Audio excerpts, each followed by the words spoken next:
President Donald Trump's national security advisor said Friday that Ukraine will agree to give the U.S. access to its country's critical rare earth minerals as repayment for U.S. support during the war. According to Assosicted Press, speaking at the annual Conservative Political Action Conference outside of Washington, D.C., Mike Waltz said, "Here's the bottom line, President Zelensky is going to sign that deal. And you will see that in the very short term. And that is good for Ukraine. What better could you have for Ukraine than to be in an economic partnership with the United States?"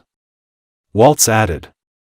The comments come just a day after Waltz told reporters that Trump is frustrated with Zelensky after he rejected the offer presented last week by Treasury Secretary Scott Bessent that would have given the U.S. access to Ukrainian minerals as repayment for U.S. wartime support and future aid for Ukraine.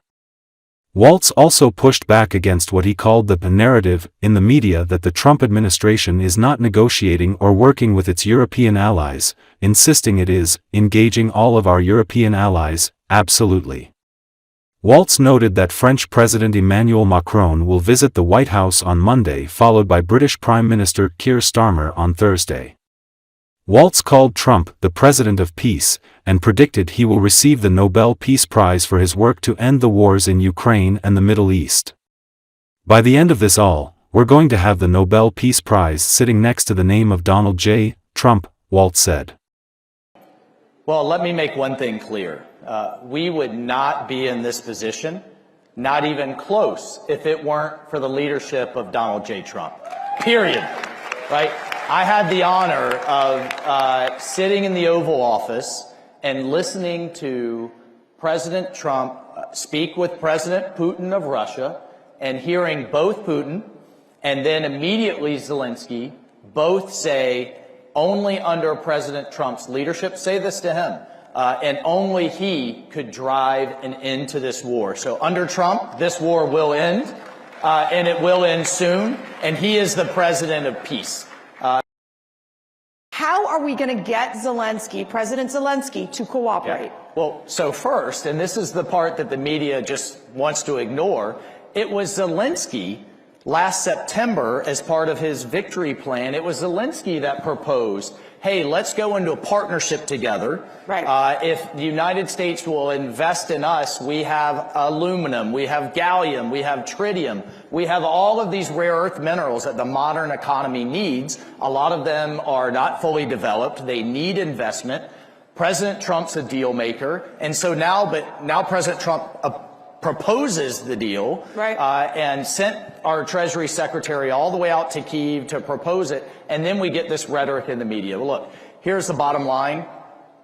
President Zelensky is going to sign that deal. And you will see that in the very short term. And that is good for Ukraine. What better could you have for Ukraine than to be in an economic partnership with the United States, number one? What better could you have for Ukraine to stop the killing, number two? And you know what? We have an obligation to you all, the American taxpayer, to recoup the hundreds of billions of dollars that have been invested in this war. You know, and all, the other narrative you have in the media is, well, we're not consulting with our allies in Europe. President Trump has talked to Macron twice last week. He's coming here Monday. The Prime Minister of Britain is coming here next Thursday. We are engaging all of our European allies, absolutely. The NATO Secretary General and I just spoke. You establish peace through strength. And we have been demanding that the Europeans step up and contribute to their own defense. And as of now, a third of our NATO allies still are not contributing the minimum, which is 2% of their GDP that they committed to a year ago, or I'm sorry, 10 years ago. So that's unacceptable. And if you know what, the Europeans want to take a bigger role in their own security, that falls in line with America First principles as far as I'm concerned, as far as President Trump's concerned. So, you know what? He's kind of rattled their cage a bit. And now they're saying, you know what? Suddenly they found more. And they're coming to the table with more. Fine by us.